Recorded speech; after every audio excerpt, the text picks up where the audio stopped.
So how can you tell if you've actually learned something? Let's figure that out. I mean, it's super frustrating, right? And it all comes down to a really common belief.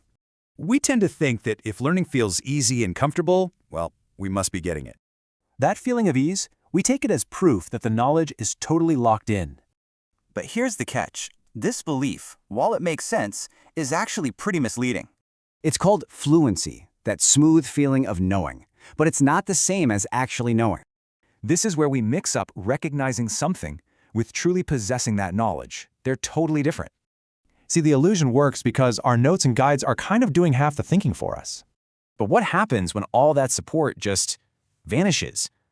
Well, that's when things get real. So you're studying, looking at your notes, and it all feels super clear. You're thinking, I've got this. But then, later, you try to explain it without those notes, and suddenly, it's all kind of fuzzy. You reach for that solid fact, and there's nothing there. So what just happened? The thing is, the failure didn't just happen. It was hidden all along. You didn't just forget.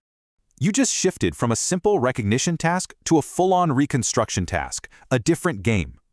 See, your brain isn't just storing a photo of the idea, it's building pathways to regenerate it. You've got these temporary impressions versus a real solid structure. One just feels familiar. And that deep structure, it really only shows itself when you take away all the hints and props. Which brings us to this powerful idea. It's what's left when nothing is holding you up. Think of your notes as temporary braces. With them on, everything feels solid. Take them away, And what's still standing is what you've truly learned. This explains so much. So that feeling of difficulty, it isn't a judgment. It's just information about your own structure. which raises the real question. Is that struggle a sign of failure or a sign of real learning?